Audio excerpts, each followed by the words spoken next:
Peace and love, everybody. Peace and love. It's Yourbrozo here, on the Polka Dot Rabbit podcast, and we are definitely live in effect. Um, and I just wanted to introduce these very well. Let me backtrack them. Thanks all for watching. First off, and I just wanted to thank everybody. Alice and Al, they both have got my book, the Bicultural Living the World of Illusions, and I definitely appreciate y'all. Oh, there it is. I definitely appreciate y'all. You know what I'm saying, doing that, and the feedback, Allison, as well, because I know you're finishing out. I know you just recently got yours, so I'm waiting to hear your feedback as well. Um, and appreciate y'all so much, and everybody. If you like, I said, go to yourbrozo.com to pick it up, and I'm gonna put it on the bottom in here once we start rolling. And the website is www.yourbrozo.com. IG Yourbrozo. Um, Everything else pretty much Yourbrozo. You can go on the website; it all connects there. Please follow me. You know what I mean. Appreciate that much. Um, and Polka Dot Rabbit podcast really is for the ones that get it. You know, again, I'm always gonna say this. I don't care about race. I don't care about gender, sexual orientation. You know what I'm saying? If you're here with us in this third dimension right now and you get it, then you can rock with us. You know what I mean? So I appreciate y'all, chiming in, and that's what this podcast is, to give information, elevate people, get great individuals like these two you see here, giving their information, their outlook, and on life and etc. And we're just gonna talk, man. We're just gonna talk. Um, Al, you're the elder here. So I'm gonna go ahead and let you introduce yourself, what you do, and go from there. Well, first off, thank you for uh, allowing us to be on this show and to express our views and thoughts. Um, my name is Brother Al Carter. Uh, I'm one of the co-founders of the Magi Order of the Black Sun. We are affiliated with the Edomite Kingdom Ministries, which is a worldwide ministry. We're trying to reach different people and help the planet heal and uh, just expand. My journey started when I was born, basically. My family in Louisiana had a lot of spiritual um, history dealing with psychics and different things, and my mother. And I grew up in all the different religions, Christianity, Judaism, Hebrewism, Al-Islam. Uh, I even went into the Buddhist monasteries and temples. Um, One of my longest journeys was in the school of the Ansar Law, going into the Nubian Islamic Hebrews, into the Nawabian organization under Dr. Malachi York, which I, to this day, give great respect and honor to. I'm no longer affiliated with his organization, but that base gave me a lot of research and a lot of language and lingual skills that helped me uh, delve deeper into what we are into today.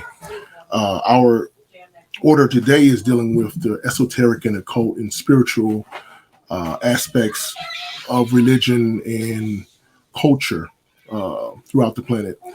And I like how you brought in about the race. We don't deal with the racism. To me, being racist in 2022 is ignorant. We all facing the same issues, same problems. And right now, this whole planet is in a very bad state with disease, war. The technology is taken over in the wrong way.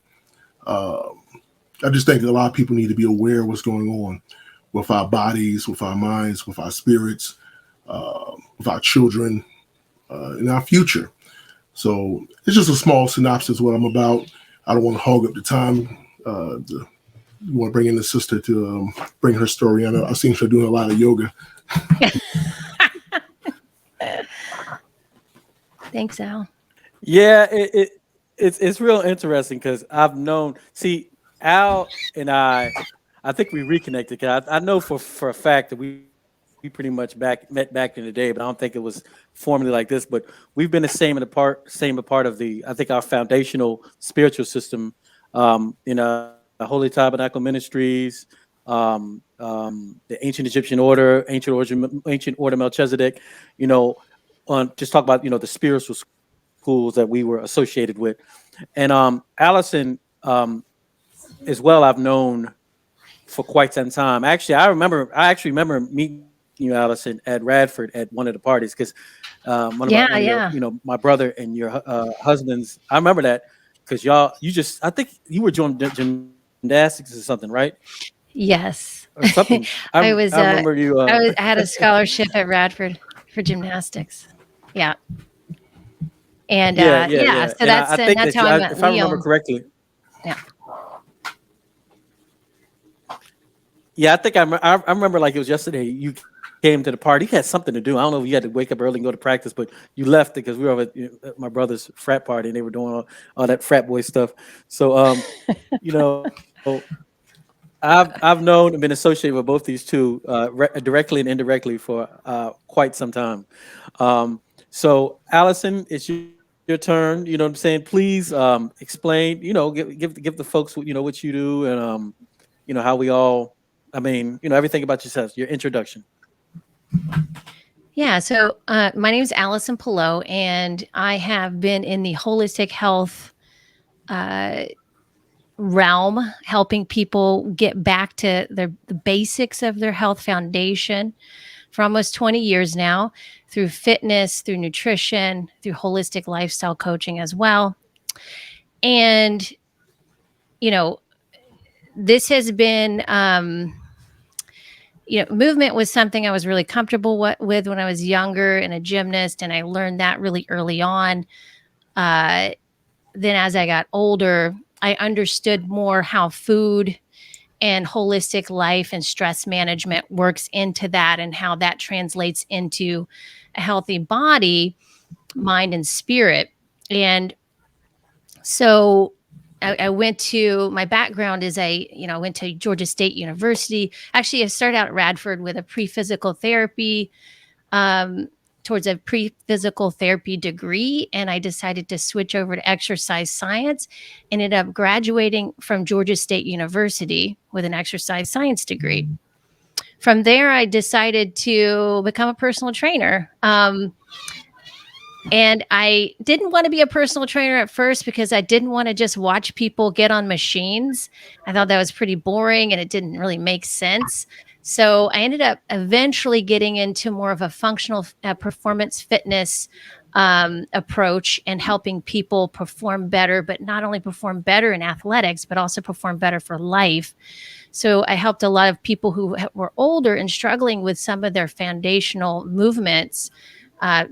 Actually move better than they ever had and be able to do much more even athletically, and then also bring in the nutrition and how that supports the body with the recovery process. So I've been doing that for a really long time with people, and most recently I decided, from everything that's happened this past couple of years and my knowledge of health, holistic health, for all these years and helping people with these things, I knew that something was really fishy when they started telling people things about health that just didn't make sense to me.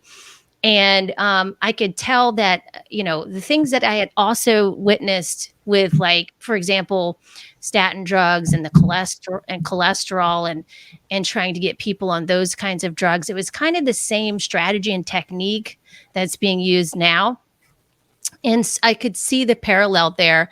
And so I decided, hey, I really need to bring this out in the open a little bit more than just working with people one-on-one every day. I need to bring it out to a larger audience and help people understand the importance of their own body's technology, their natural technology to be healthy. Your body has all this built in. All you have to do is learn how to support it. And so this is why I wrote the book, Finally Thriving, which comes out in February. So this is my big give, to give people like this information I have been putting together for almost 20 years to help people live a more natural, healthy life. And to kind of piggyback on what Al was talking about with technology, like we're going in this technology age before we even know how our own bodies work, you know, is like, it's crazy. Like there is so much more to learn about your own body's natural technology.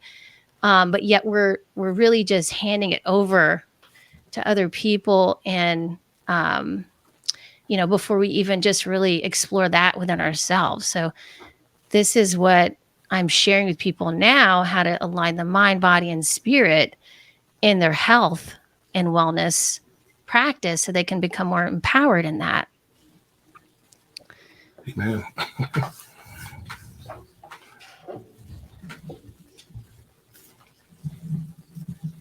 So that is everybody still there? All right. We're still here. All right. No, we're still here. Oh, You know, I was, you know, I'm manning the spaceship right now, so I'm, you know, but that's I utilize a the bunch central going on role. behind the scenes, right? Okay. Yeah, but I All feel right. like that's Well, here's information one has been thing that lost, right? In this past couple of years, especially, mhm. or changed. Yeah, it's real interesting because Allison and I had just we had a we had a conversation probably about a month ago before we decided to do this. And I mean, if we could have recorded that, you know what I'm saying? I think the internet would have cracked, you know what I'm saying? Because of the views and comments. Because like, good gracious, that was a heavy build, you know what I'm saying? So well, my thing is I'm like both y'all talked about, I'm just happy that people are finally starting to get it. This information is out there, you know, there's no excuse anymore for you not to get it and elevate, you know. And see, it's interesting because Alice and I we talk pretty often, and you know, we talk about like she's also and she's interested in everything, but she's also very interested or it's getting information about, you know, indigenous spirituality, etc. Right? Actually, I think our first podcast I did with her was when I was talking about one of my trip to Haiti and stuff, and dealing with Haitian voodoo, and it's real interesting to me because and here's one thing for the audience, and since it's recorded, most of the time, you all the information that you're trying to get, you know, the real information, it's either in the Vatican somewhere, you know what I mean, on lockdown, or it's from some elders from you know the deep information is from some elders and from coming from you know an original source, original folks. So you guys out there, you got to dig hard to get this real information because you know the real stuff. Believe me, it's not in Barnes and Noble. You know what I mean? And a lot of the real information is given from mouth to ear, and you know those are the sources. You got to keep on digging. You know what I'm saying? You just got to keep on digging. Um, and I'm just real happy to see. You know what I mean? All these people, the time and day we're in. It might be chaotic, but I think we're kind of blessed. We're definitely blessed to be here in this time frame to deal with it. You know what I mean? Especially if you have your mind right, because it looks completely different than somebody that's, you know, on it. So, I'm gonna flip flop it, Allison. No, I'm sorry, Al. Could you kind of give us a quick journey of how you got to where you're at now, as far as your consciousness and etc. well, like I said, I went through a lot of different schools of thought, and I wasn't satisfied with the level of spirituality or the level of information I was being given. So I dug deeper and deeper with Aleister Crowley, Michael Ford, a lot of different people I delved into and studied the ancient texts in Samaria, Egypt, the Congo. There's so much information on this planet that is being suppressed to the general public that you'll blow your mind on the things that you can uncover. Piggybacking on what she was talking about health, I recently, within the last 5 years, got into essential oils, and it has helped me and my family quite a bit. And studying the essential oils, I found out about the frequencies that each oil has and it affects the body. And there's so many healing elements that are in nature and the indigenous cultures that they have been passing down, and we're losing a lot of that in the tropical rainforests and throughout the planet in general. The pharmaceutical companies have really put a lockdown on a lot of different things that can help our bodies because they can't market and make money. But turn it back into my journey in consciousness. Again, one of my great teachers, Dr. Malachi York, Bobby Hemmett. I know there's so many different scholars and teachers that have aided my development, and many others that I know. It's just the more I learn, the more I want to learn more. I get deeper and deeper, and it's like an endless tunnel. You can't. The moment you think you know something, you really don't know anything. The universe is such a large place, and when we think about the outer space, we don't even consider about how deep the oceans are that we haven't explored. And then you have the micro and macro universe, the living bacteria that's in your body, how it affects your gut, how it affects your environment. There's so much information, that we receive. It's unfathomable to even. I don't even know where to start. You know what I'm saying? But that's pretty much my journey. I went through a lot of different schools, sat on a lot of different masters, including my family. I have a lot of, both my parents were Black Panther members. My father was the leader of the Black Panther Party in Atlanta back in the 70s, where my mother met him. And she was a part of SNCC and CORE prior to that. So my whole family has had a revolutionary, so it's just in my blood to keep rolling, Not sure where to go from there because I've so much, you could throw a question at me or something. I don't know. But that's why I work with the Adamite Kingdom Ministries right now. We're working internationally to help all races of people with food, health, etc. And we're expanding right now. We just got some property in Georgia, and we have some property in Africa and other places as well. And we're just building with people like minds and like spirits. I hope that satisfied the question. So I don't know. I can keep going. I don't hear you. I don't hear you, Mike. Maybe it's me. Are you talking? So? Can you hear me? Oh, Yeah, now I can. can you hear me? Yeah, I hear you now.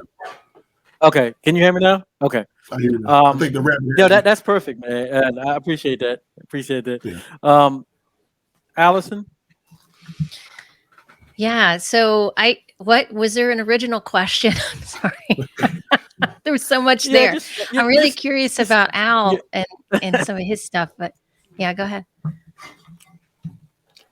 No, I'm just saying, because since I've known you, I've seen it's like at a certain time frame you just jumped to a whole new level of just thinking, conversation, you know what I mean?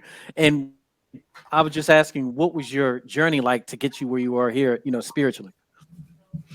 Right. Yeah. And that's a long story as well. But I would say I started out, as an athlete from the age of 5 to 22. I was a gymnast, and I was in gymnastics, which was 4 hours of practice a day, 6 days a week, right after school. A lot of, you're traveling on the weekends too. So it's a lot of work. And so the competitive side of it, I should say. So I'm doing that. But then when I quit doing gymnastics after college, I had somewhat of a not midlife, but early life crisis. Identity of self was now gone. My identity as a gymnast, as a student, I was like, kind of, when that was over, I was like, who am I? I've been doing this for so long, going through the motions and doing all this stuff. But then I take that away, and then I'm like, who is this person?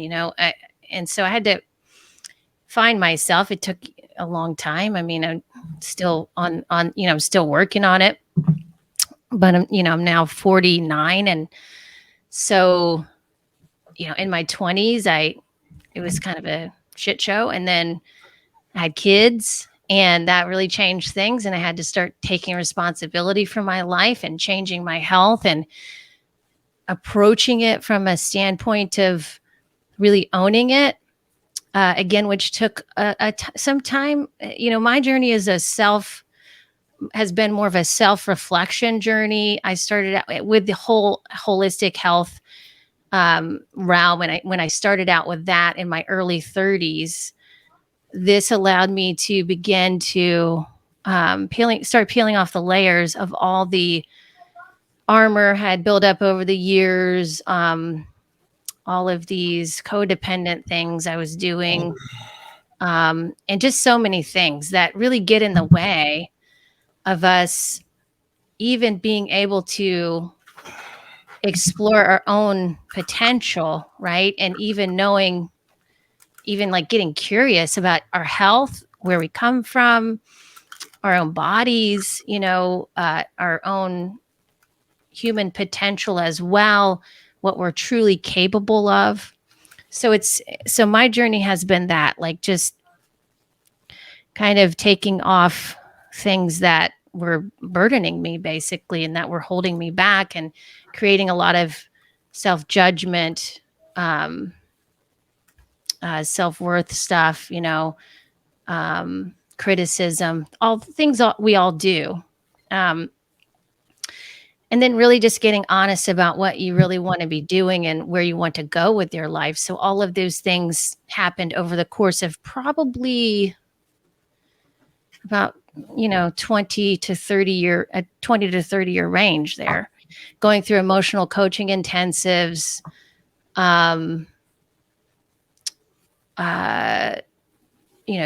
exploring myself through spiritual growth, um, through many other, avenues of spiritual, like Al was talking about, a lot of different spiritual approaches.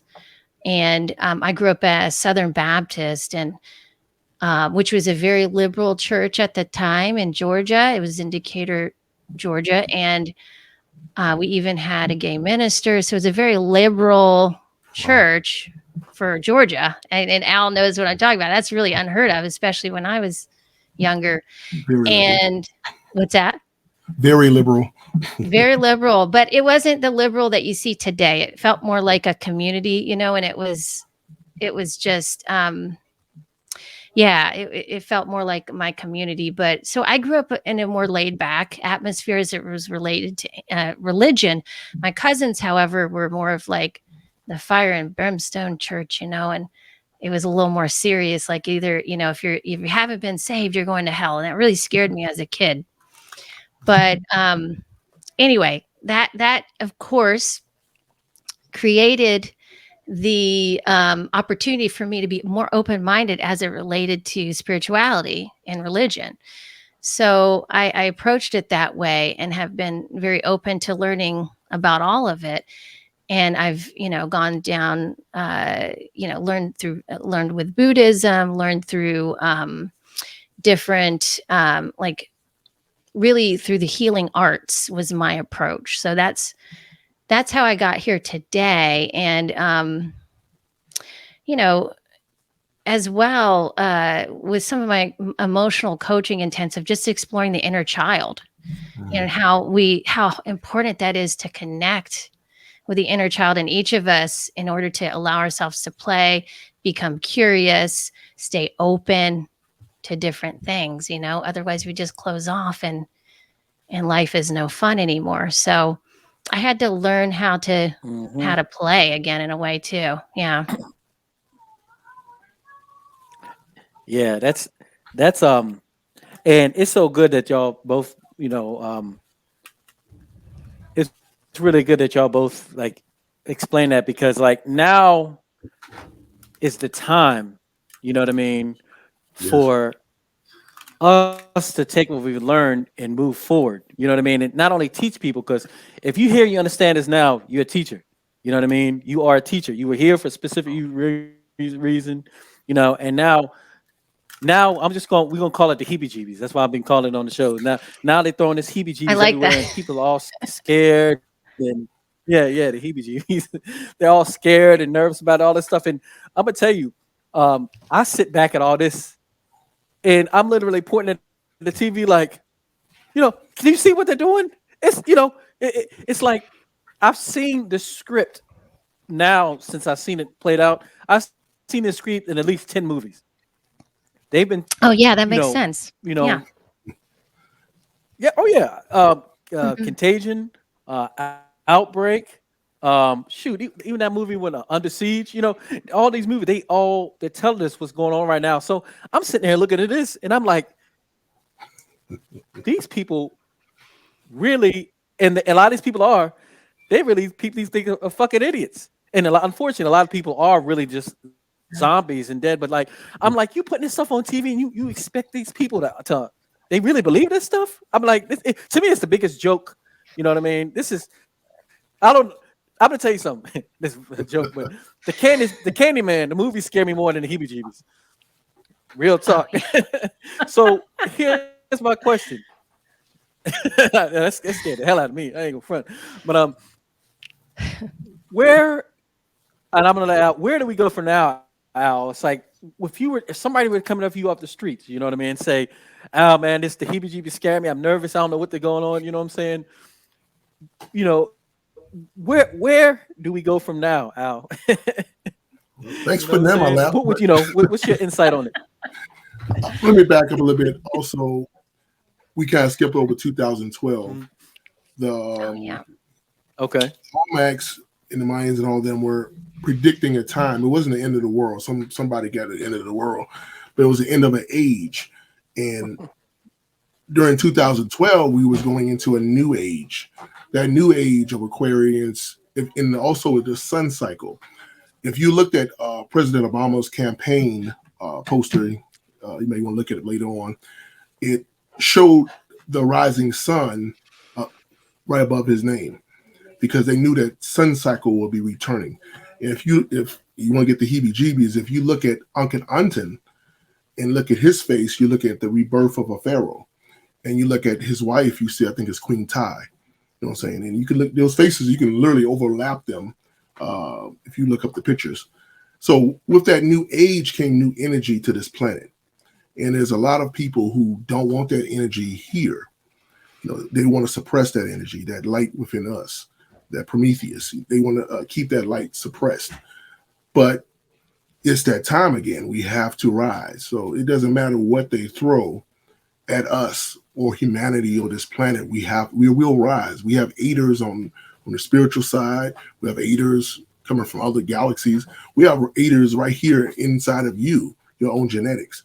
So I just want to backtrack to that awakening that you said at time. A lot of people got into that time. If you notice, after so many years and cycles, people in the 70s and 60s, they got a great awakening. Mhm. In the late 80s and into the 90s, we had a great awakening. And they always put something that put us back to sleep. You know what I'm saying? But it's always a great awakening. We got to keep that torch going. So I try to reach the youth. No matter what race, if it's Hispanics, I talk to them about the ancient Aztec and Mayan history. If it's blacks, whatever it is, I study Norse mythology. Let me correct that, theology. I don't like using the word mythology. They try to put mythology on anything that's not one of their approved religions.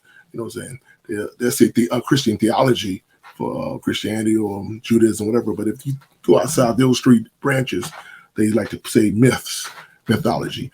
So I would say Norse theology or Egyptian theology or whatever you want to put it. That great awakening stirred a lot of people up. People became vegan. People started practicing yoga, and not saying it wasn't before, but I've seen a great tick of it. People are into essential oils. People are into the shrooms, the magic mushrooms. All these things are awakening our inner senses and getting us where we need to be right now. If someone came to ask me, I'm afraid, I'm scared, they got me can I say the C word? Am I allowed to say the C word? The disease that's rampant on the planet right now. Fear, they can control a lot of people through fear. Phobia is one of the strongest elements to control people. If they can make you afraid of hell or afraid of dying with a ventilator or fear of going outside because someone is threatening you, they can control you because they bring the solutions to you. So my answer with that is take control of your environment. It starts with your family, yourself, your family, your extended family, your community. We have to stop being afraid and start taking charge of our community. We have to start taking charge of our education, our health, our spirituality, our children, our education systems, our forms of government. Everybody's jumping to crypto. We have to look at the whole surrounding, what's really going on, and implement and incorporate things that are we being beneficial to us and our environment. There's no easy answer to where do we go from here. There's a lot of individual journeys, and there's a group journey where we can work and help each other. And that's what the Adamite ministries are. One of our goals is to do that, to help bridge that gap between the different races, different religions, the different cultures, and try to make this place a better place. Let me jump on one thing that a lot of conspiracy people like to jump on. It's the Georgia Guidestones. I know you've been there, Brother Zoe, and I've been there multiple times myself. The fearmongers will have you believe that the stones were erected to instruct humanity to reduce the human population to 500 million, which would basically wipe out, 7 billion people. Am I correct, Brother Zoe? Can anybody hear me? I can hear you. Okay, I just want to make sure. So the Georgia Guidestones actually instructions to what would happen after a natural calamity or disaster. It's basically helping humanity rebuild back up. It's not instructing people to destroy or kill 8 billion people. It doesn't make sense if you read the rest of the lines are all positive and benevolent. So why would one line be negative? It's the fearmongers are putting things out there to make you afraid of not just the Georgia Guidestones, but consciousness in general. You know what I'm saying? You're going to go to hell, or a demon is going to attack you. Those symbols are evil, blah, blah, blah. These symbols that you see, even behind me, the 6-point star and the crescent, has been around for thousands of years. That crescent is actually the bull horns. You'll see that in ancient Africa and Nubia and Sahara before it became a desert. It's a great book by, I think it's called Black Genesis, and the second book, I think, is I Am Hotep. I got it on the shelf somewhere. But those two books go into it's Imhotep the African. Yeah, and Black Genesis, written by two, I believe, white historians. Robert Bivol. Robert Bivol. And the book is very in depth. It goes Thomas Brophy. Exactly. It goes into pre-dynastic, before pre-dynastic, when the Sahara Desert was, the whole top of that North Africa was green and tropical. You know what I'm saying? And how that cow, which you see behind us, was a sacred symbol because it provided food, milk, etc. The ancient peoples, the indigenous people, always respected nature. They respected what was provided by, if you want to call it God, the Most High, the source. They respected those things. So you can't respect the source if you disrespect what the source has provided. You know, it's like me providing a meal for you and throw the meal on the floor. You know what I'm saying? Disrespect gets you nowhere. So we respected everything. You know, if we cut down a tree, we talk to the tree. You know, it's cool. So I think we've gotten away from those indigenous, original, they call it the paleo diet. All these things are saying what we used to do before you had McDonald's and all this fast food and microwaving, and this whole society is a microwave society. Everything has to be quick, hurry, fast. You know what I'm saying? And that creates waste. It creates impatience and a lot of other issues with your body and mind and spirit. And I'm not going to go into 5G and all the other type of frequencies that's flying around us right now as we speak, that even the airlines are having problems with currently. Did y'all see the new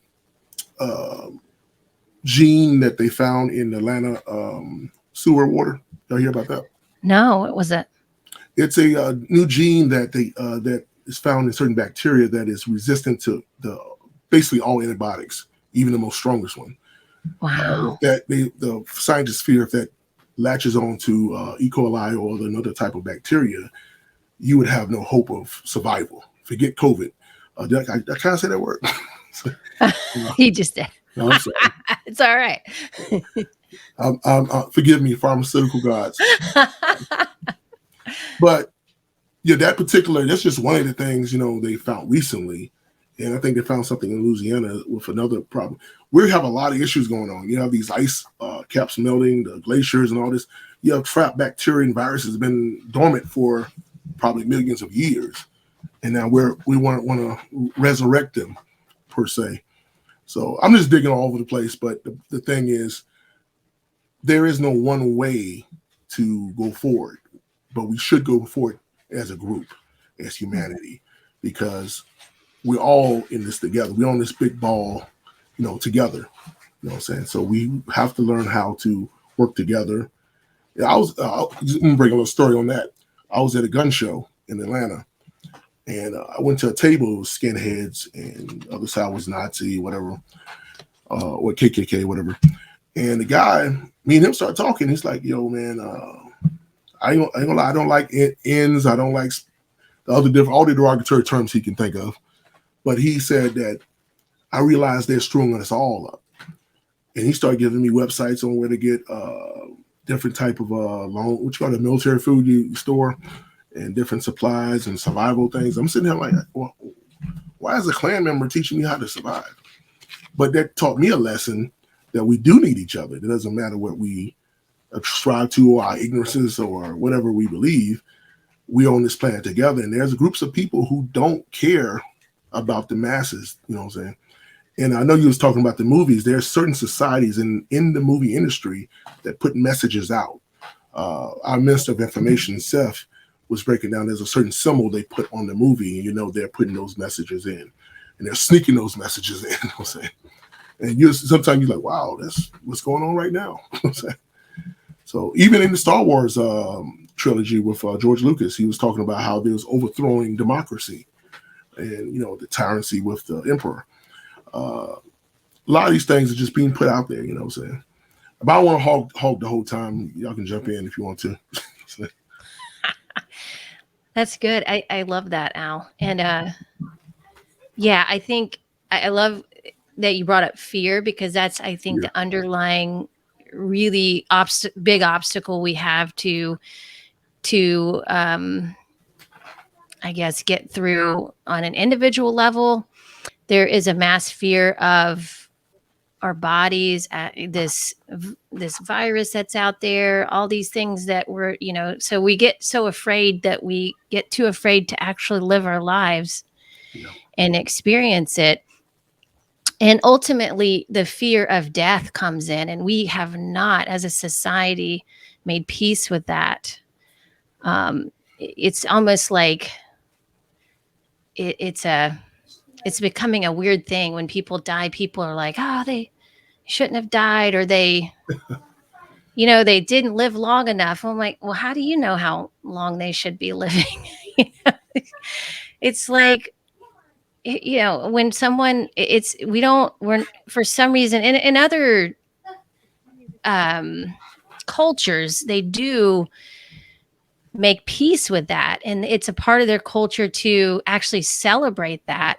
Yes. But yet we don't know how to do that here. It's as sacred as bringing a life into the world, helping someone pass, but yet we don't talk about how important that is. And I think one of my theories is, we're going to get a little weird here, but I experienced when my dad passed, I was with him, and there is something that happens when you're with someone that's passing. They do pass on information. Mm-hmm. So there's a consciousness download from the person that's passing. And so that's really the main reason I was able to write my book, is because I had this download afterwards. And they talk about, I don't remember what it's called, but there's something where people experience a near-death experience who are with someone as they pass. They kind of, not exactly the near-death experience, but they it changes their consciousness afterwards. And this is what we can actually experience when we are helping someone pass, but yet I think there's aspects to, that we are told to stay in fear about, so that we do not find those things that will enlighten us. Right. Totally. So yeah, it's but if we can make peace with those things, and anything we feel like we're afraid of, just start to ask yourself questions of, well, why are you afraid of it? And is it really something to be afraid of? You know, I would start even just getting curious and going down that road, because there's so many things that we are perceived as scary, just like a roller coaster, but it's not real, you know? It's just an illusion of, you know, either it's a fun illusion or it's a not so fun illusion, like a haunted house, right?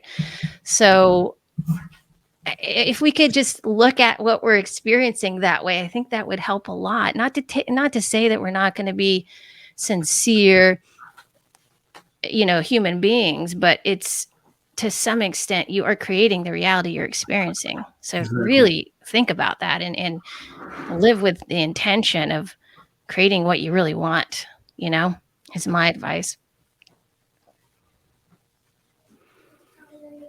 That's an excellent point. Projecting your reality. That is an excellent point. You have to project that reality out, speak it into existence. Yes. Just looking in the comments, Fallen Skies on the YouTube, that's Brother Seth. So hopefully we get him on the show, Brother Zoe. He's on a whole nother level. But he was mentioning about the Watusi bull horns on the, it's called Fallen Skies Homesteading and Preparedness channel. Yeah. So if y'all want to follow him, make sure you check him out as well. That's our Minister of Information, and he's also one of the founder members of the Adamite Kingdom Ministries. Al, I have a question for you. Yes, please. Do you know anything about the mud floods? About information around that? I have no idea.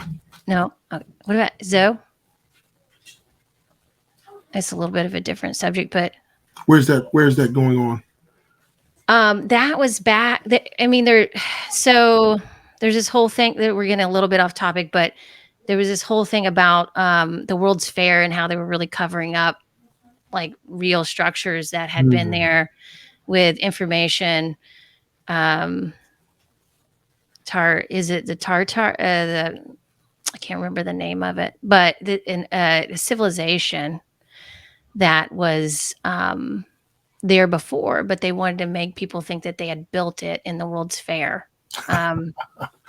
I can see them doing that. And so they tore it down, tore everything down and destroyed it right away. But it's like it was a way to destroy old structures that had been there before.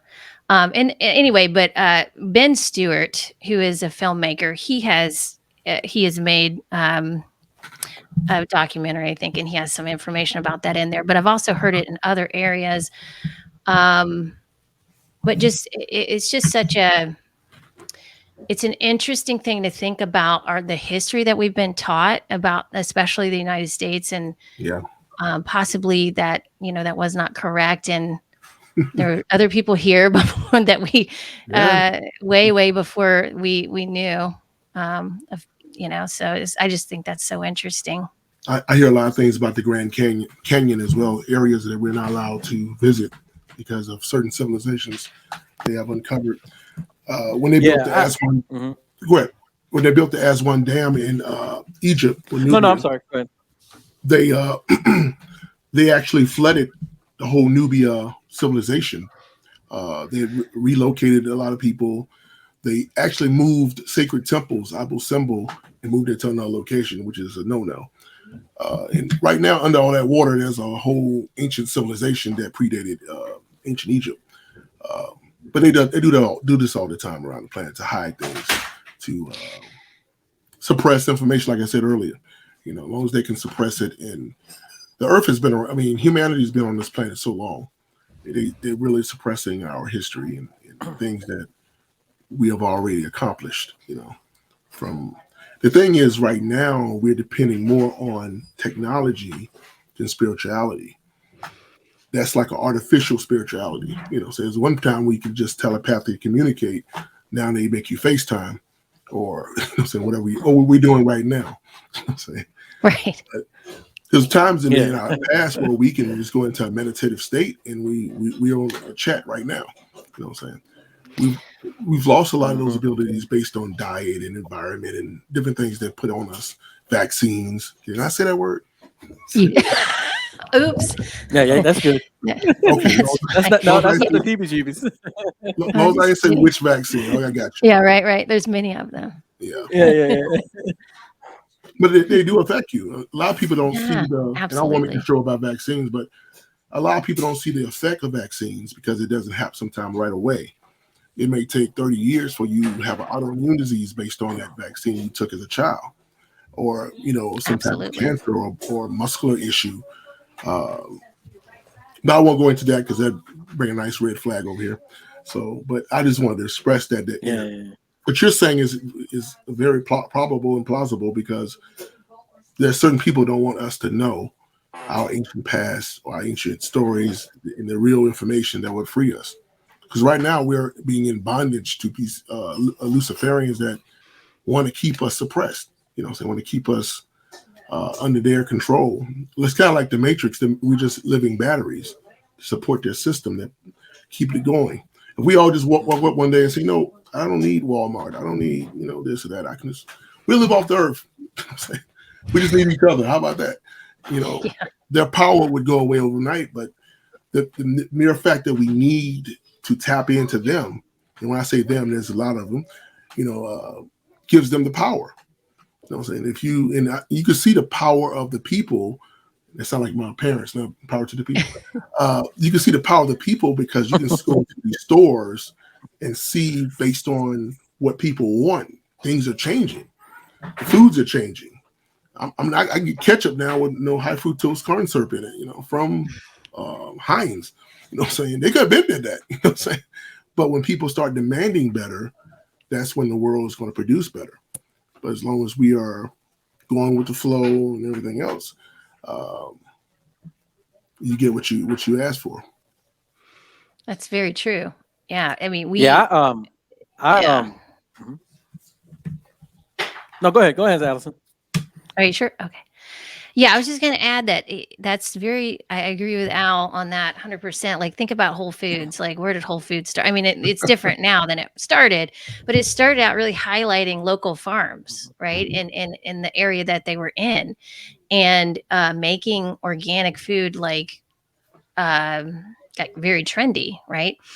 But organic food is just from your local farmer. Most of the time, you can ask them what their farming practices are and all that, and see what their certifications are. But most farmers aren't going to. There's some exceptions, but if they're at a farmer's market, they're probably not going to be doing like a lot of GMOs or any mass scale commercial factory farming.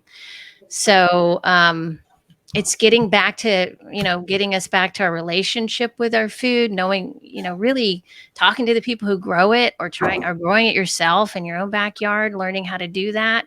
It doesn't take a whole bunch. It really, all you have to do is get some plants. You can get some plants in your house. You can plant some tomatoes in your backyard and watch them grow. And that'll connect you energetically to the plant. Like, give it attention, give it love, watch it grow. And that's what happens with everything. Nothing in our life survives without attention and focus and love. Exactly. Right? So we have to apply that to everything we do. And if we're not connecting with our food, there's little things that you can do to begin to do that. So, it all starts with the small things, really. And once you understand the impact of you changing your perception of your own life and how that inspires others, when you turn your light on, then you can share that with other people and light them up, and then they know how to turn their own lights on. And then once that happens, there's nothing the so-called bad guys can do, because they don't have any hold over you if you don't have any fear over the illusion that we're here experiencing, right? Correct. So that's really it's like getting back to the basics, getting out of that hustle of life, down regulating your nervous system, breathing properly, exercising, doing what you love to do, get back to those kinds of things, spending time with your family or the people you love, and getting out in nature, connecting that way. It's the little things, but we're led to believe that everything needs to be complex, and in order to be good or to work, because that's what marketing does. It sells you complexity, and instead of just going and looking at the subtleties, the mundane in life, and really appreciating that and loving it and just being with it, becoming present with yourself first is how you become present with everything else. You can't do it if you can't do it with yourself, right? That's true. That's true. And, it's interesting. And Al, and I'm gonna tell you this. I'm gonna ask you now. Hopefully, I can have you both on here. Definitely, Alice. I'm gonna have you on later to talk specific about your book. And Al, I'm gonna talk about a topic now to kind of and I want us to go more in detail on our next time we're on here, one-on-one. But like when I go to YouTube now, Al and Allison, it's like I'm looking at some of my master teachers back in the '90s, and I'm listening to them. And it's like they might as well be saying that today, back then, because of the relevance of what they're talking about back then and now, because and now I'm thinking about specific about Dr. York, and I'm like, okay, he came on the scene as Amanobu Rakata. I'm not going to go too much into it, and and I'm gonna share a personal experience because I like to deal with plant-based medicines as well to do my thing. But on one of my journeys, and reoccurring, what I'm saying, they showed these ancient masters that were here now and giving this message for us for this time now. You know what I mean? Yeah, that's true. And it's amazing to me because it just seems like we were prepped and groomed specifically for this day and time. So, and in doing that, it's like none of this is phasing because it's like we were already told. We literally already told about this. You know what I mean? It's not new to us. Yeah, it's nothing new. Yeah, exactly. Literally. Like, I mean, I read those. I still remember reading the Leviathan 666 books, and I'm just like, and I'm gonna tell a little story right now. I was talking to my mom, Al, and she, of course, when I was younger and I got all the scrolls, I used to run up to mom. Look, mom, this is the truth. You gotta look here. You know what I'm saying? Being 20 something years old. But I had the Leviathan 666 book, and I showed her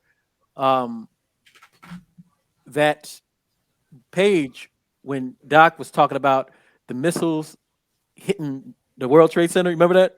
You remember the Leviathan 666 book? Do you remember that book? Yeah, I do. Well, and I looked at that, and I'm just like, in amazement. And now, still, even Bobby Hemmett, all these individuals, that information, Phil Valentine, go on and on. That information they kicking out it's like they foretold the whole thing for us right now. You know what I'm saying? The playbook. I really find myself now looking at those old videos, as opposed to a lot of new stuff. Yeah. You was given the playbook, or we was given the playbook, I know we was talking about cashless society back in the day. Look at this now. I also question, whether crypto was created by them, because it's actually occurring there. It's going with their agenda. They want cashless society. If they offered you a cashless society, you would reject it. But if they give you something that you think is outside their system, you would accept it. You know what I'm saying? So that's my concern, Al. Like who controls that? No, sorry. I don't know. I'm not putting all my money in that pot. I mean, it's not a stable currency anyway. I mean, ultimately, yeah. Go ahead, Al. I just put that theory out there. I mean, if you want us to go cashless society, then saying a cryptocurrency, something outside of cash, sounds appealing. Just like Facebook or these things. If the government told you, or these different agencies told you, I need your picture every day or every week. Show me every part of your life. Give me your most deepest details and thoughts. Would you give it to them? No. But if you give a platform like Facebook, you know what I'm saying, where you feel it's out of your own free will, then you're giving them so much information that they're making money off your information. You know what I'm saying? Facial, you know the science of facial recognition. I say the word right now, but they're really scanning everybody's information. Really, you know, I have an Apple Watch on. It's giving my pulse, you know, signature. We're putting our face on the phone to open it, or a thumbprint or whatever. You know, that back in the day, you had to fight somebody to get their fingerprint if you ain't committed a crime. You know what I'm saying? Right. Basically doing a mugshot. Well, hasn't this reality happened before? Like, you know, haven't we become like majorly technological, and then it failed, and then we started all over? Well, Right. we had different societies that got very advanced in the technology. I think Atlantis was one of those societies, and we had a few others where the technology, the people depended more on the technology than spirituality, and that's what happened. Even ancient Rome, they depended on their technology. They had a lot of good technology. They had running water, toilets in Africa as well, in China and places, but they had a lot of technology where they depended more on that military might and technology than the spirituality, and that's when their society crumbled. Their democracy, as they call it, because they had a pretty good thing going in it. They're really the blueprint for modern Western society, ancient Rome. The rest of Europe was basically in darkness. You know, they considered all the other Europeans savages and barbarians.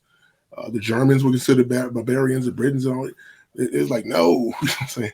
Rome was the society to be in that time. You know, everybody has that moment of power to rule or to exercise their authority, and the source or nature, whatever, sees what you're going to do with it.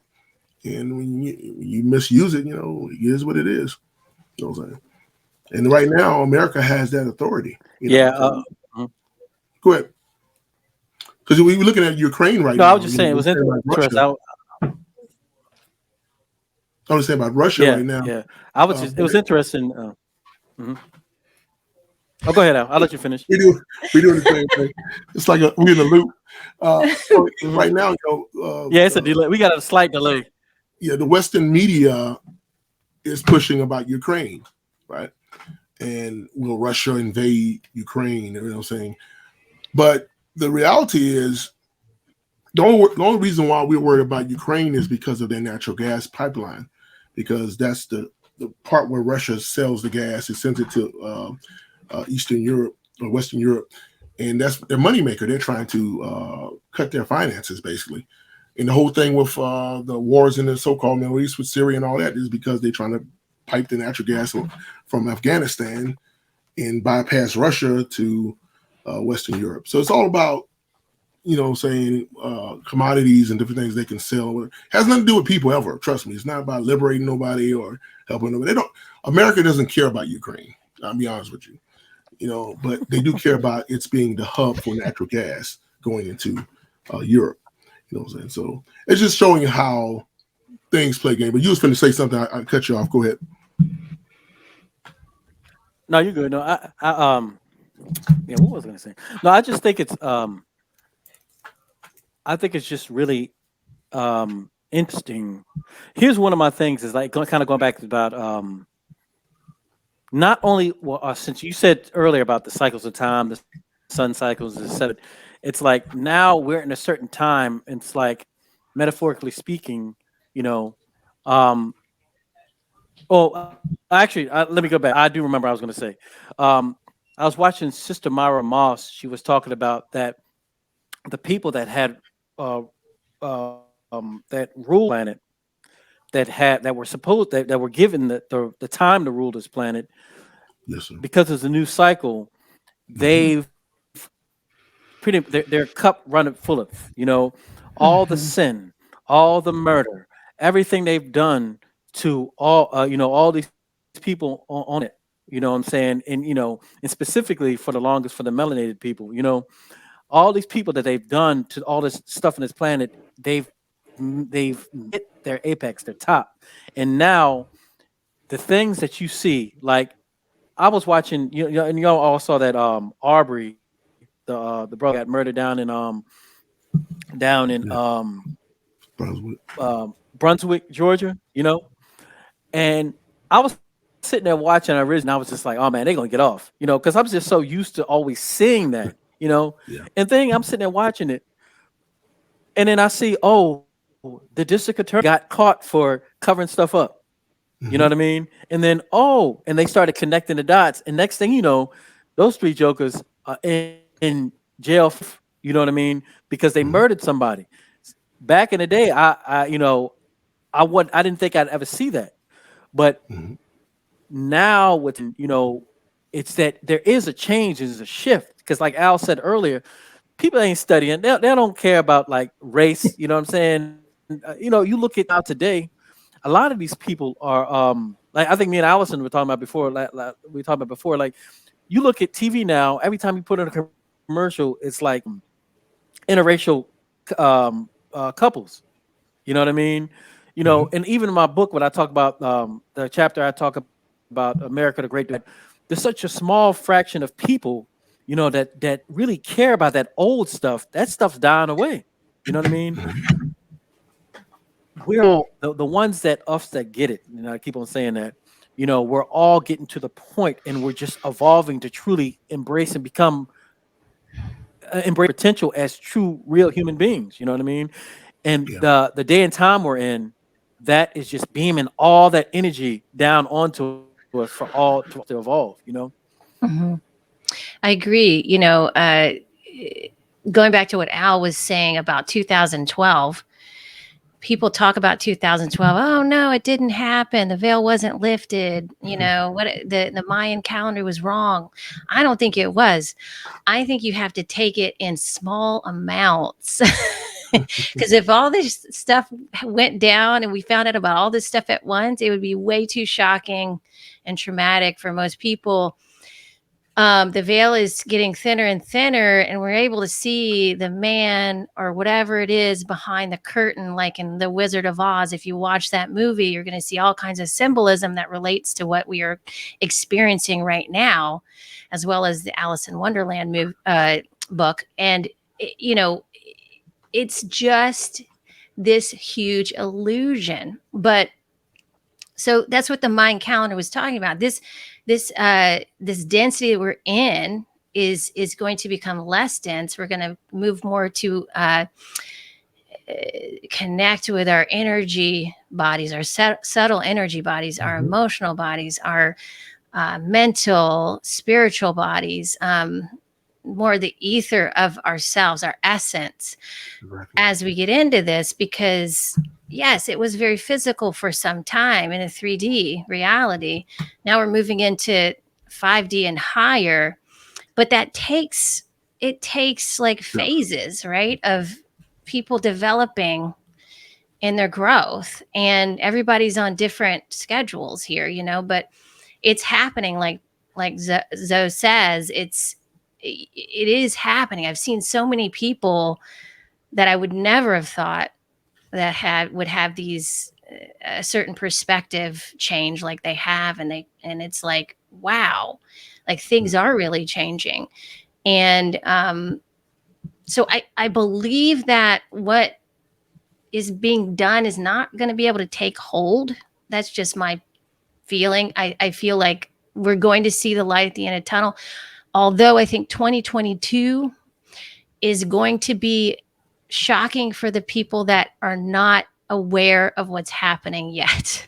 Yeah. If you have not been curious about what's happening as it relates to health, as it relates to the pharmaceutical companies, as it relates to the occult, all these things, Hollywood, you're going to be a little surprised, I Yeah. think, as we get into this. But if you've already gotten yourself familiar with some of the things that's happening, not in a fear way, not like, oh my God, I'm so stressed out, all these bad things are happening. It's more about, okay, this is happening, but I can still create my own reality despite all this stuff happening around me. That's truly powerful. It is. So, I we're going to have to be there for some of us, are going to have to be there for people who are going to be needing our help during this year, because I think that I see that as what's happening is more and more of the 2012 we're going to be like really catapulting into this next reality. I agree. It's funny that she mentioned about that. Al, I have a question for you, Al. Before you do, remember she was just talking about that new energy. You know, in the Holy Tablets, it talks about the electron switcheroo. remember in the Holy Tablet? Remember it? Yeah. But go ahead with your question. I do. The switch, the flip from inside out. Yeah.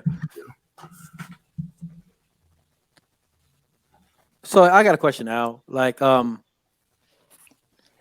Hemmett always used to talk about how, you know, we are in a cocoon part right now of the metamorphosis to a butterfly.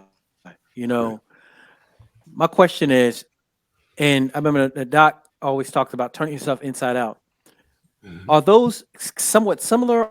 Or are they separate? You know, as far as that transformation, because you know, Doctor, I think Leonard Jeffries, he no, that one it was I can't remember who it was. One of our good doctors. He said he was like, black people, y'all ain't the black people y'all used to be. You know, say we're not who we used to be. You know, and he, you know, he was just going and talk about that. And he said, and Bobby Hemmett is always like the metamorphosis as far as, you know, being asleep to wake to who you used to be.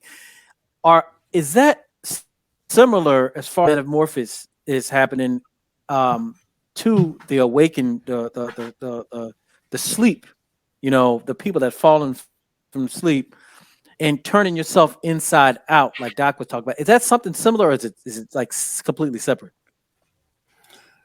Well, it seems similar. The cocoon is one aspect. You know, you have the caterpillar as well.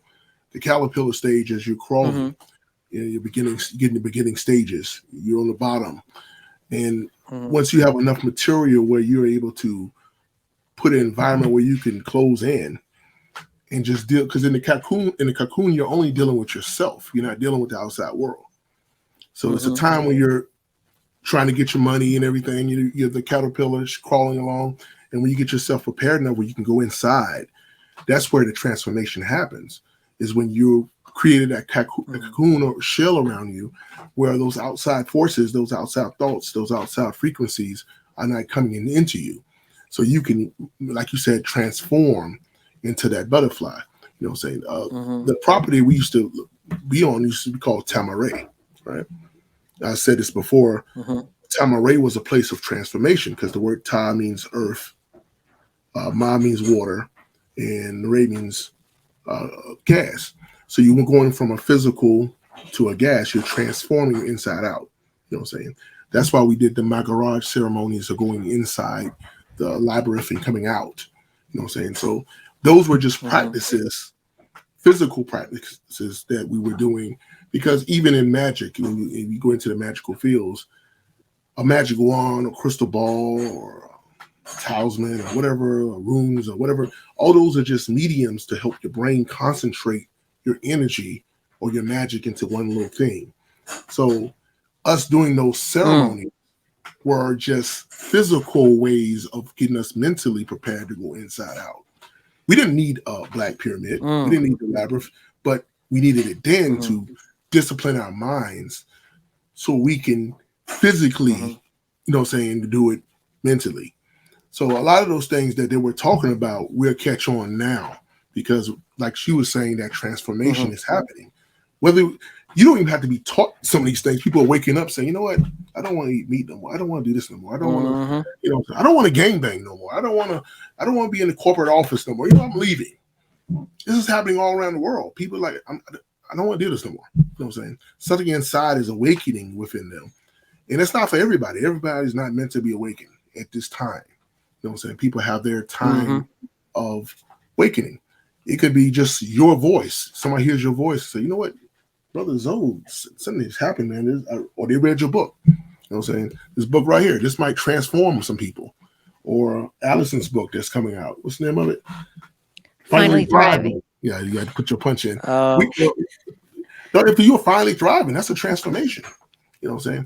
So it doesn't, you know, there's no one fit all for everybody, but if everybody's doing their job, you may inspire that transformation in someone else. So just keep doing, like the Bible said, let your light shine. You know what I'm saying? If the salt loses its savor, what good is the salt? So we got to, we got to have some flavor to the world, because all this fear and all this stress is causing more problems than the reality was really going on. You know what I'm saying? Absolutely. Did I go off your question? Like, I don't remember the transformation. No, it's good.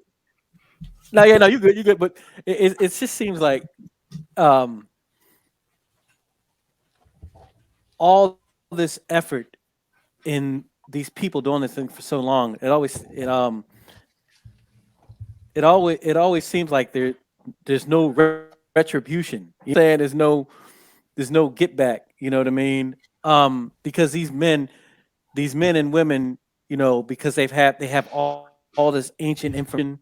You know what I'm saying? They're living their lives. Because you really have to think about it. Like, a lot of these people, the elite, they have all this information from from ancient days. You know what I mean? They utilize higher science that we had back when we were, when we know what was going down, and they utilize this astrology, numerology. You know what I'm saying? You can go on, and don't get it twisted. I'll tell you in more detail. These jokers, they got some magic too. You know what I'm saying? Yeah. They do their rituals, they do their stuff. It might not be. They teach you to fear it. It's higher level. Yeah, exactly. It might not be as high as level because it takes it literally takes melanin to really produce it to the highest level. That's a different, story, but they still do what they do, and they can, and they know, you know what I mean? And it has, because everything's such a low vibration, it does have effect, and we've seen the effect. I put a clip up today on IG when Doc was talking about, the spell. He was talking about the spell of Leviathan, how it's just run across this globe. And it's like, we have all been under this massive spell, in the moon cycle. And now we're starting to wake up and get out of it. You know what I mean? To me, it's an amazing time frame to be in, to exist. And I'm so honored and blessed. I got to thank all my mentors. I got to thank the source, Papa Hood. I got to thank everything from me for all my past experiences to come here today to be able to talk to good, brothers and sisters like y'all, but also get this information out to the people to help them elevate and evolve. Yeah.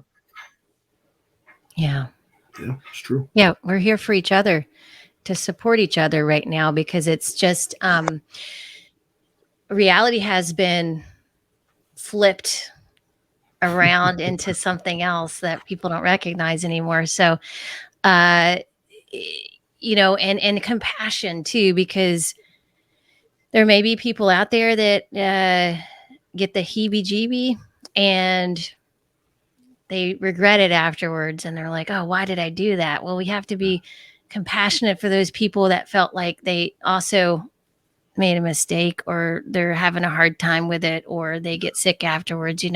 There's going to be a lot of things happening, and people are going to be waking up in different phases of all of this. And some people, it's also about free will. I mean, some people just want to stay in the 3D, and that's okay too, Yeah. But I believe that, there's two different ways you can create. We are creators, and so we can create through love, and we can create through fear. And fear is more of the satanic route, I believe. I'm not really as familiar with Satanism and those kinds of things, but is that right? Okay. So I think that's the technique they've been using for some time now. And they haven't even been trying that hard, because, if you look at the news, it's just with, double speak and stuff at this point, and just trying to, scare people with making up stuff. So it's so crazy. All you have to do is just, slow down and pay attention to what's happening around you, become aware of the things, become aware of what you want to do, and start creating that. And don't allow anything in your field that you don't want, or especially the news. Like, it's not worth watching anymore, But yeah, fear and love, fear and love. It's like there's two ways to create. Just remember that. If you can't remember anything else, there's two ways to create. That's kind of amazing, right? And so then you can start to see in your life, like, how am I creating my life? Am I creating it through fear and reacting and responding through from crises? Like, I know a lot of people that respond to crises in their life all the time, and that's how they create their life. Is that the way you want to create your life? Or do you want to create it from a place of love and appreciation and joy and bliss, where it's calm and you can actually put intention behind what you're creating? That's for me, Yeah. But it's up to each person to decide how they want to do it. So, yeah. It's funny how you So, mentioned Allison, oh, I'm sorry, Allison. So, what are you seeing? Like, because you're in Oregon, and I had the opportunity to go out there and hike up. What was it? Tom, Dick, and Harry. Tom, Dick, and Harry. Is it the mountains? Is that the name of the mountains? Or okay, yeah, Yeah, that's the name it's of the crazy mountain. because you walk up this thing.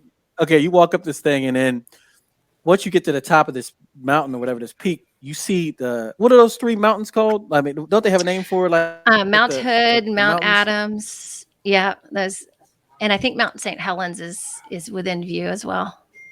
Yeah, Yeah. Mount St. Helens. Because the top, it's crazy. Because the top, remember when they erupted, the top is blown off, so It's blown off. It looks like a it In looks the like a 80s. volcano. And Yeah. 80s, yep, I remember that. I remember that. Believe it or not. But so what are you seeing from the people in that, like, and the mindset of the people? Because Oregon is kind of a liberal place, right? More so. Is that well, correct? Portland mainly. Yeah, Portland, Ashland, Portland, and Eugene are the three cities that are pretty liberal. Yeah, I think it's mostly, if you think about the bigger cities like New York, Portland, I would include in that, Seattle, San Francisco, LA. Those are the cities that are really still doing this whole thing. I've traveled, I've driven, across the states, and I literally I drove all the way down to Southern California, and nobody was wearing mask or anything, doing any of this stuff. Like, so we are living in such different realities right now, even just within our country. It's incredible to me. Some people are totally done with this and have moved on already and are acting like this isn't even happening. And other people are like in the thick of it, totally scared, wearing masks. Like, I've seen people wear mask here, N95 mask outside, Wow. and literally turn. Like, I've been on a trail, a person's wearing an N95 mask. They turn face the opposite, like they face out from the trail as I pass by. I'm like, what more do you need to know that you're safe? It's just, it's at this point, it's troubling, because it tells me there's some mental illness going on here. It's brought people to that point where they just can't function. Yeah. So, and I think that's really cruel for people to do that to other people, although we all have to take responsibility for our lives too. But some people have just gotten such high anxiety that it's hard for them to handle. And I have compassion for that. And I want to say that anybody who wants to know about any of the stuff that's going on, there's more than enough information out there. I don't need to tell anybody what to do or how to live, or, what the best way to do as it relates to the current events. All that information's out there. Robert Kennedy just wrote a book, and it's amazing. I mean, if you want to know anything about what's happening, you should read that book, because it's got all the information in there. He's done all the research, and a lot of it I was following from like early on in 2020, and I already knew a lot about a lot of that stuff. But I think it's important for more people to wake up to what has really been happening and look at the pharmaceutical companies. I mean, has there ever been a time when they've really cared about a human being? Like, seriously, I mean, let's think about that for a second. It's always about the profit, and It always has been. Same for politicians. I mean, there may be some good politicians out there, but did they have integrity? Ask yourself that. Like, are you expecting these people to have integrity when they Mm-hmm. never have before? Mm-hmm. Like, come on, you know? Mm-hmm. So let's even just Mm-hmm. think about that. And that's going to give you the answers. Like, nobody, it's all right there in front of you, you know? Don't listen to what they say, listen to what they do, and also read the energy of the Mm-hmm. situation. You know what I'm saying? Exactly. So there's just so many things going on here, but I think we're just having to wake up and take more responsibility for how we, our energy. We got to take responsibility for your own energy and how you interpret the energy of what's around you, because the energy is being manipulated sometimes, so it's important to know what you're Mm-hmm. dealing with. Yeah. I've noticed a huge difference because right now I'm up in Virginia. I go back between Virginia, and I'm in Virginia now, and I'm not. Allison would probably know, sir, because that Liam, um, and them that's doing up here in Virginia. But when I came up here, like, and I used to come out, I always come back and forth all the time, but like I remember feeling a small shift when I left back in the late '90s, right, and just saw a gradual from coming back and forth. But it's not even like the same place. You know what I mean? That's saying a lot for Richmond, Virginia. Believe me, because when I grew up Oh here, it yeah. was it was on some straight 1 foot from being Kuta Kinte, Kuta Kinte-ified, literally like old South and all this kind of stuff. But it's like the George Floyd thing had stuff happen, and I felt a change then, but now I feel a big change I never thought I'd see up here. You know what I mean? Never. I see the type of thing, the mentality of the people, the way huge shift. But for me, it's a huge shift for me compared to what I saw back in the day. You know what I mean? And I y'all know I travel all over the place, and I see even higher places. And Atlanta's one of them. As all of us are from, lived in the A for a minute. Me, Allison, and Al. Hmm. You know, you walk out in Atlanta, and that thing is zooming, man. You go from somewhere else and come back to Yeah. Atlanta, you're like, yo, what in the world? I mean, so and just like Allison was saying, she goes to different places, drive to different places. I went to a place, what's it called? It was a place in California that's named after a place in Canada. What is it? What is it? It has a Canadian name, but it's in California. It's right like 35 minutes from LA. What was the name? I can't even think of it. Anyway, Oh hi. I went up It's not there, Ohio. Huh? and it was just, well, no, it's a Do you I can't say think about it right now. I can't think. It's a north or south is of it, its LA? name? It's a Canadian. It was, I think, Ohio? It's West. not Ohio, is it? I'm Okay, west. no, no. It's a Canadian name, Okay. but it's in I can't think about it right now. Anyway, I went there when the heebie-jeebie-a-thon was in full effect, and going from Atlanta there, just like Allison was saying, it was like completely different.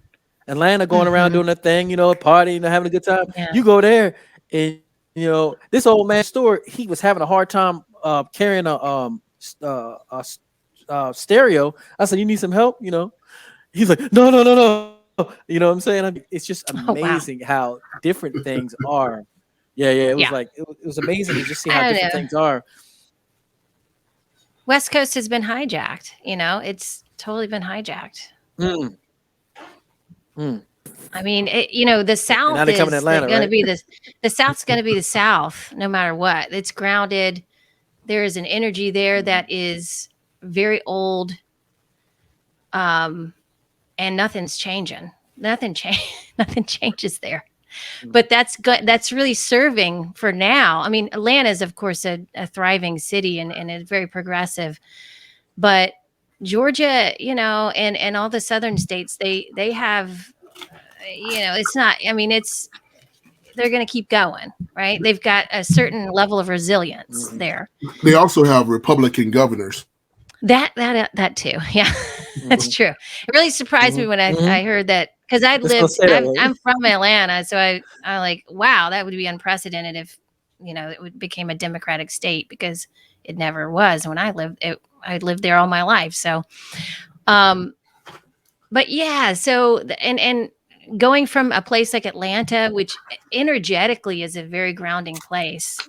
There's rhythm there. It's like the rhythm of the United States is like in the South, you know, like there's something about it. I don't know how to explain it.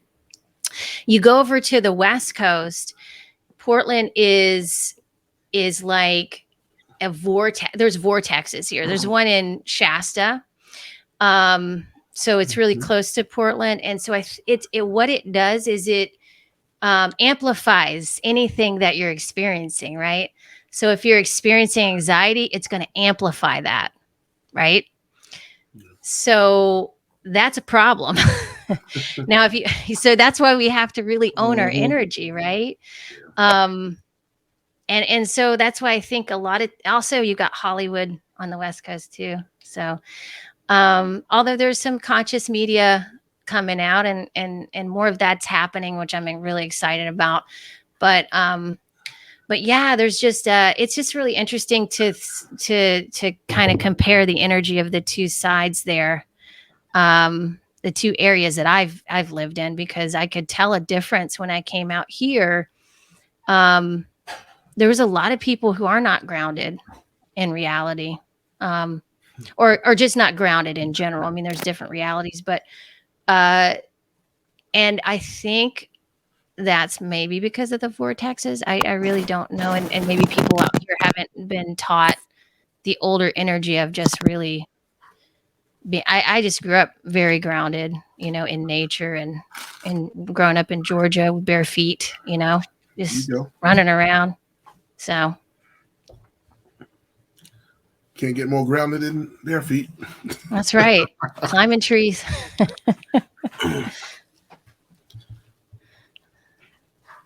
But yeah, we got to get back to our personal rhythm of life, like with nature. That's where technology has really thrown us off. It's really thrown us off our rhythm. I have to give one credit. It's President Trump. A lot of people didn't like him, but he told the truth. You know, the fake media, the fake news. He exposed a lot of that while being president. He exposed how the government's basically bullcrap. You know what I'm saying? The politicians don't really care. Not saying he's an angel, but he did do his job of exposing the media and government in general, how politics is ran, you know. I got to give him a little credit for that. And you might be right about those frequencies in Mount Shasta and all that. When I went to Seattle or Tacoma, and my sister was showing me the different, I said, these some beautiful mountains out here. She said, those are volcanoes. Mm-hmm. I said, yes. What? All of them are. I was like looking around, like, I'm surrounded by, I'm like, oh my goodness. But it was the best air I ever breathed in my life. Mm-hmm. I just kept breathing like I was crazy, you know. It's amazing. Yeah. Great air. Can't hear you. I can't hear you, Zoe. No, I can't hear you. Can you hear me? Yeah, now you hear me now? Okay. Yeah. No, I had a blast. I had a blast going out there. And I did feel a different energy as well. I definitely did feel a different energy, but the energy, the more positive energy I felt is when I went to nature. Mm-hmm. That was a very calming, when that hike, when just being around, because it took us like an hour. This takes like 45 minutes to an hour just to get there, right? Yeah, like driving about 45 right? minutes. About 45 minutes. Yeah, we went to the Mount Hood area. Yeah, yeah. So just driving there, you just see green. And once you get out of Portland, it's just green everywhere, and you get out there and you just feel nature. It's like it's like on you. And once you can get up to that once you finally get up to that peak and just look around at that beauty in nature and seeing Mount Everest, that volcano cracked in half, seeing it for me, nature has always been something grounding for me. I remember when I lived in London, I talk about this a little bit in a book, but I remember when I lived in London.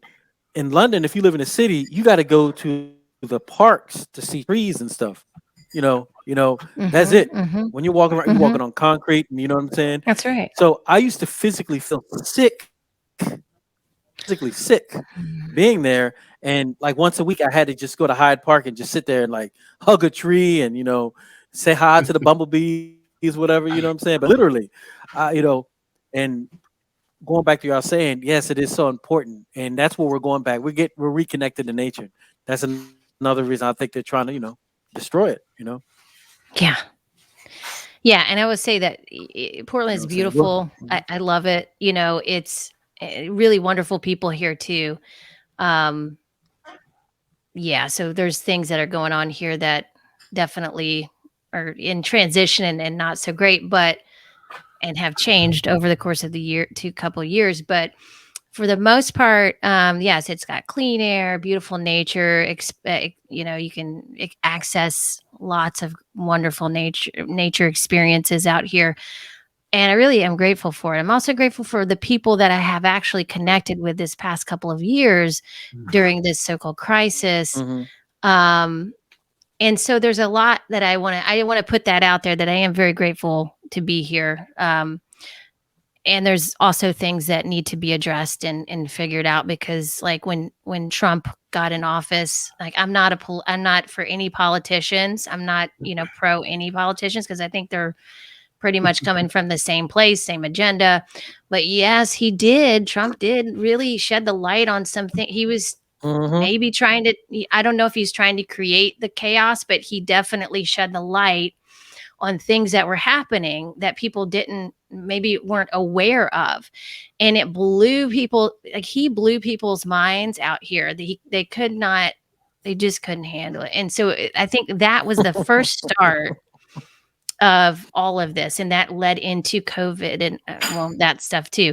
So, it was just kind of one thing after the other, and people just continually Hmm. just became traumatized over.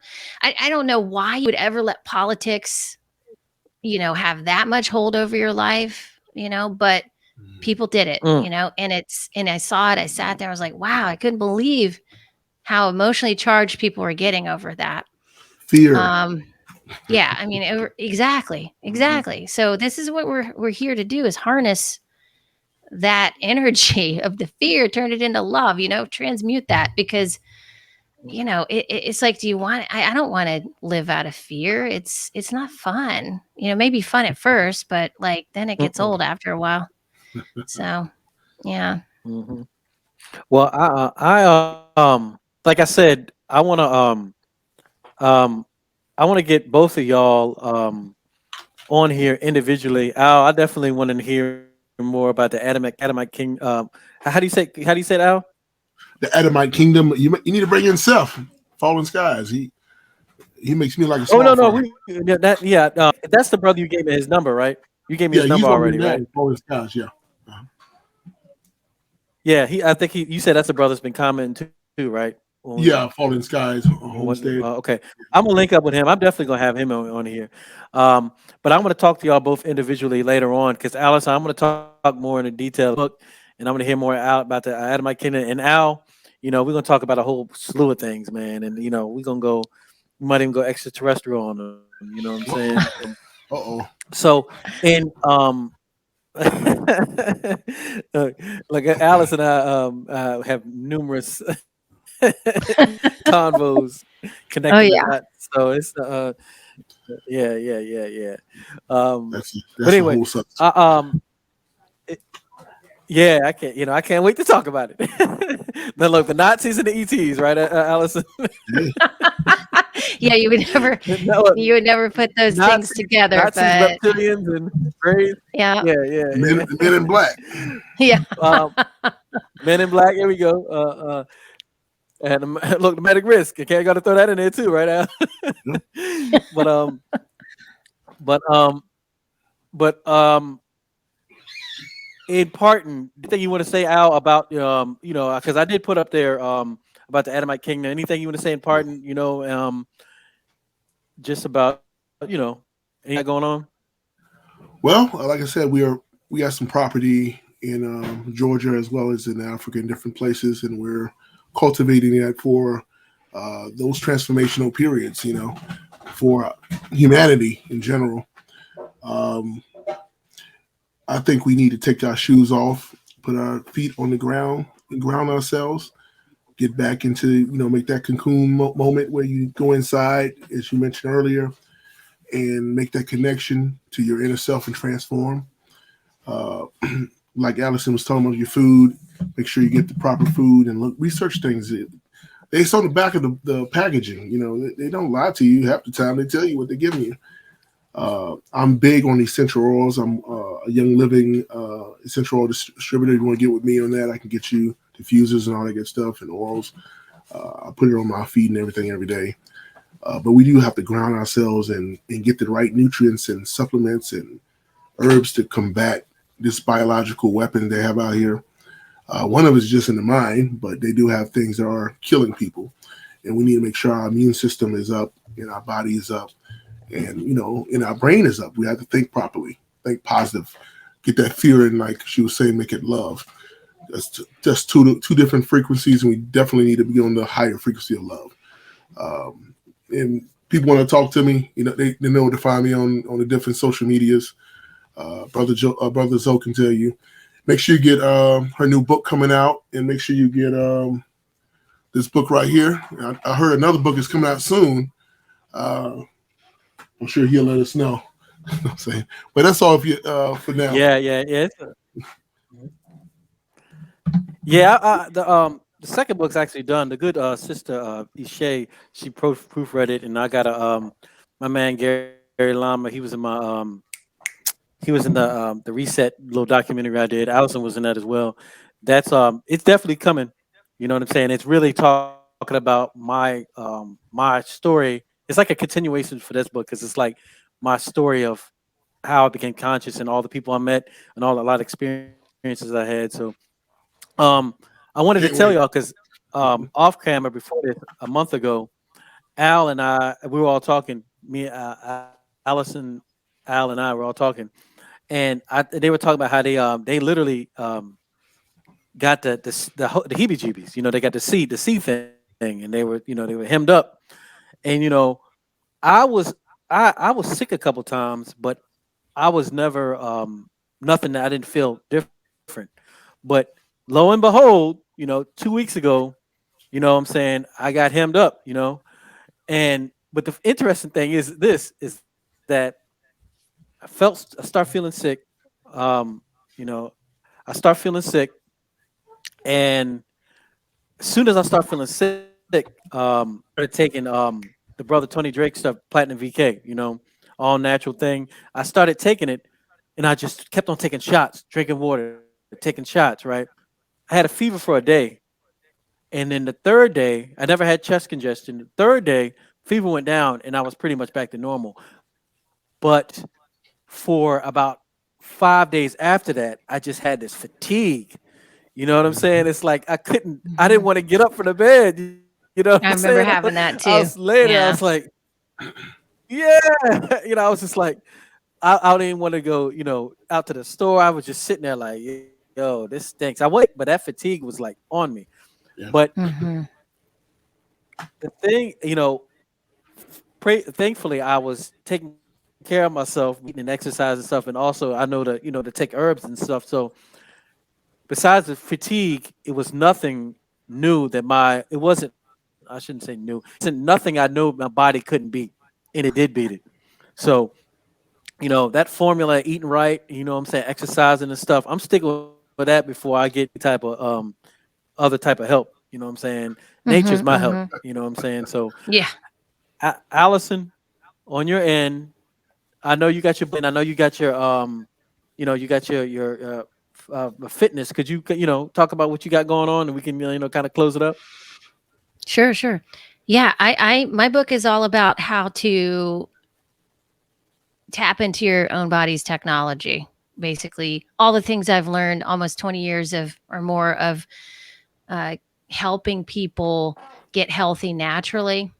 Um, yeah, so it goes through aligning the mind, connecting with the body, and then listening to your spirit. It teaches you how to really bring in all, you know, bring your physical and your subtle energetic body into the mix and holistically align those two and learn how to also navigate your energy body too, because like I said earlier, that's really important right now. It might have not been as important before, but now it really is, you know? And so from a wellness perspective, many people drop off, especially around January when they're trying to start something new, doing a New Year's resolution and such. But I find that many times people just kind of hit the ground running, and they're also not necessarily in line with their purpose and their intention behind why they're trying to get fit. So there's a lot of layers to be taken off there before we can really own our own wellness journey. And so I help you go through that process of getting curious, asking questions, creating your own wellness experience that is very creative, that really taps into your most creative self and allows you to play and enjoy your life as well as your health journey, because otherwise you're just not going to stick with it. So this is why I brought this in, because I'd just seen so many people just trying to will themselves through or push themselves through fitness or health because they felt like they had to do it, you know. But it's something you have to start taking responsibility for and owning if you want to get the most out of it, if you want to get joy out of it, if you want to come to that place of your temple, your body being your temple, because that's what it is. You know, this is our perspective of how we're experiencing our spiritual self. It's through the body. And if it's not aligned, then you're going to experience, your perception is going to be off as it relates to all the other stuff. So, you know, helping people, it is also something different to present a book that goes through each aspect, like the mind, body, spirit. Usually you'll just see a fitness book or a nutrition book. But what I did was just give you an enjoyable read too. It's very enjoyable. Just lay it out, what I've experienced, what has helped my clients, what has helped me personally. I've put in personal stories in there. And so it's just and it's also got some journal prompting and some action steps you can take in your own life to start doing this. I have an online course that's going to be a companion to that in April that'll be offering, where you can integrate it and have that opportunity to do that in person, not in person, but online. And I have a podcast called Integrate Yourself if you want to learn more about my approach to health and wellness. And, you know, I present people with every aspect of health that there is so that they can have options. You know, it's like there's no one way to get healthy. There's many ways to do it. And that's the creative aspect of ourselves that we can bring into the mix. We don't have to be an artist to be creative. We can just start creating, you know, what we want. So that's my approach. And that's what the book will be out February 15th, 2022. I'll have to figure out numerology, what that numerology is for that date. Maybe from that guy that you know. So, but yeah, so I'm very excited about this. This is my gift, you know, a bigger gift than I've ever given. And it feels really nice to be able to give this information away, because I just want to help as many people as I can right now and be of service. So that's why I'm doing it. Yeah. You know, see, you know, it's beautiful. I'm so happy y'all came on here because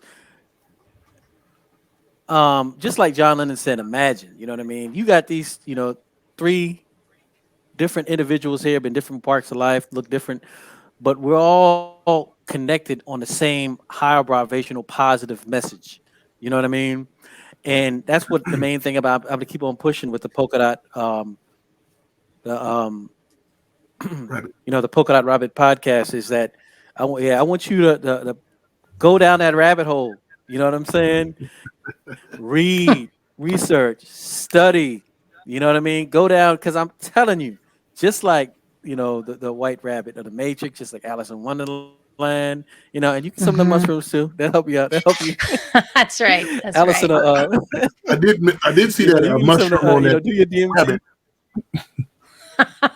Oh yeah, he Yeah, got one. He DMT got an ankh in one will do hand it. and a and a mushroom in the other. mushroom in the other. Yeah, exactly, I exactly. see the science. You know what I'm saying? Symbolism. Exactly. There you go. You already know. And he's sitting around a bunch of them too. but Mhm. but you know, imagine just a world in which you can have this type of dialogue. It don't matter about we ain't tripping about nothing. We just talking. Our higher selves are vibrating on this level, and we're Hmm. communicating. You know what I mean? This is where humanity needs to go. You know, and truth be told, the way our great mother is handling things, a lot of our vibration, lower vibrational stuff, you got to go. Real talk, Yeah, it you isn't going to got be to able to go survive. Yeah. because Well, the Schumann resonance, no right? I way. mean, it's going up, up, up. Hmm. Remember in the Yep, tablets it said that yep. you won't be able to survive You unless you make that transition Hmm. from electron to Yeah. quantum. that transition. Yep, yep. Like yeah, yeah, and it is a big thing. We talk about dimensional as well because you know the higher dimensionals, like Allison was saying earlier, it was less dense. It was more etheric, Right. and once we Hmm. fell here, we came down to this physical, this third dimension. You literally talk about five, five dimensional down to three. You know what I mean? And having, I think somebody was saying we used to have over 300 something senses. Beings had over 300 different senses as opposed to now us just having this five. You know what I I mean? We used believe our it. full Yeah. gland. Well, I shouldn't even say everything. Our pineal gland was, intact and running the show. You know what I mean? We're, Hmm. we're getting back. We're going that direction. You know what I mean? And we need to be, and we were originally. Yeah. And I thank y'all all, man, all ladies and gents, for your beautiful beings. You know what I mean? You know what I'm saying? I love you both. Thank you very much. And Thank you. we just got to keep on teaching these people. You know what I mean? We got to just keep on teaching these people and trying to, elevate and evolve these people so we can all be vibrating high density. That's Exactly. right. Yes, I'm here for support. Definitely. And thank you again, Zoe. It was an honor and a pleasure, and it was great to see you again, Al. Always my pleasure. Same here. Thank you. All right. Well, as you see, I'm gonna go ahead and end this out. And as you can see at the bottom, support your boy Yourbrozo.com. You can get my book from there. I got my cash up on our YBZ Yourbrozo LLC. You know what I'm saying? What I'm going to do and what I was advised to do is just take this to the next level and help as many people as I can. So the board, your bro definitely likes your support there.